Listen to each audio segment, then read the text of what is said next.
Question 6 exercise 7.2 का क्या given है हमें इसमें?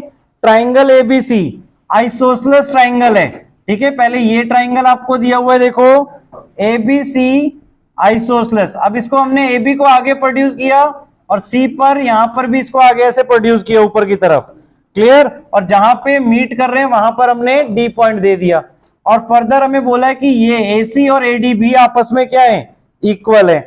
सो गिवन हमारे पास क्या क्या हो गया? एक तो A B equals to A C हो गया और A D equals to A B. तो इन दोनों से हमें फर्दर क्या मिल जाएगा? इन दोनों से हमें A B A D equals to A C भी मिल जाएगा, क्लियर। ये तीनों ही आपकी आपस में इक्वल हो गई। टू प्रूव हमें क्या करना है कि angle BCD is a right angle, यानी उसे 90 डिग्री हमें प्रूफ करना है। सब ध्यान से देखो कैसे करेंगे बेटा। अब यहां पर आपने थ्योरम पढ़ी हुई है, angles opposite to equal sides of an isosceles triangle are equal. तो अगर ये आपका ट्राइंगल आइसोसेलेस ट्राइंगल है तो प्रूफ देखो ध्यान से, इन ट्राइंगल किसमें? एबीसी में कौन सी दो साइड्स आपकी इक्वल हैं? A B equals to A C, clear. ये हमें गिवन है। तो ए बी के अपोजिट एंगल कौन सा बन रहा है? Angle A C B, clear. और ए सी के opposite angle A B C. तो ये दोनों आपस में क्या हो जाएंगे? इक्वल। और reason angles opposite to equal sides of an isosceles triangle are equal. यहां तक क्लियर हुआ? ठीक है। अब इसी तरह अगर हम इन ट्राइंगल ए सी डी में देखें, similarly in triangle A C D, A C D में कौन सी दो साइड्स आपकी इक्वल हम बोल सकते हैं? एडी और ए सी। तो एडी और ए सी के अपोजिट एंगल्स कौन से बन रहे हैं?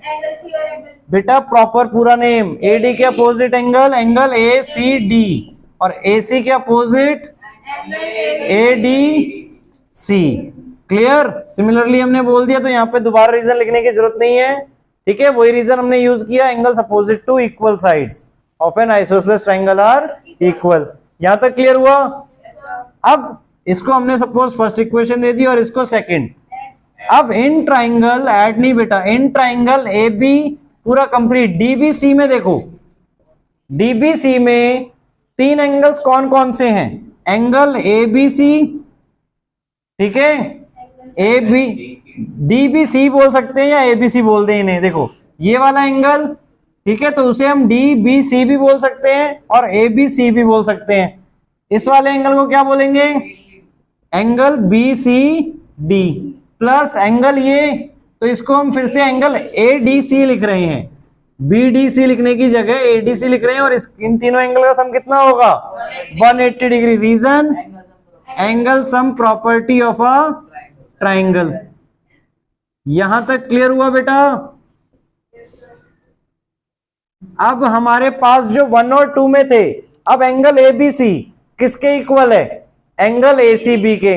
तो हमने यहां पे एंगल ए बी सी की जगह क्या रिप्लेस कर दिया? Angle A C B plus angle B C D as it is plus A D C की जगह, अब ए डी सी है आपका, ए डी सी की जगह हमने क्या पुट कर दिया? A C D equals to 180 degree, clear. अब फिगर में ध्यान से देखो, एंगल ए सी बी और A C D, A C B ये वाला एंगल है और ए सी डी ये वाला एंगल है। इन दोनों को हमने ऐड किया तो क्या बन जाएगा? Angle B C D. इन दोनों को ऐड करने पर, और एक बी सी डी आपका पहले से यहां पर है, equals to 180 degree. So B C D plus B C D क्या बन जाएगा? 2 angle B C D equals to 180 degree. So angle B C D equals to 180 upon 2 यानी कि 90 डिग्री।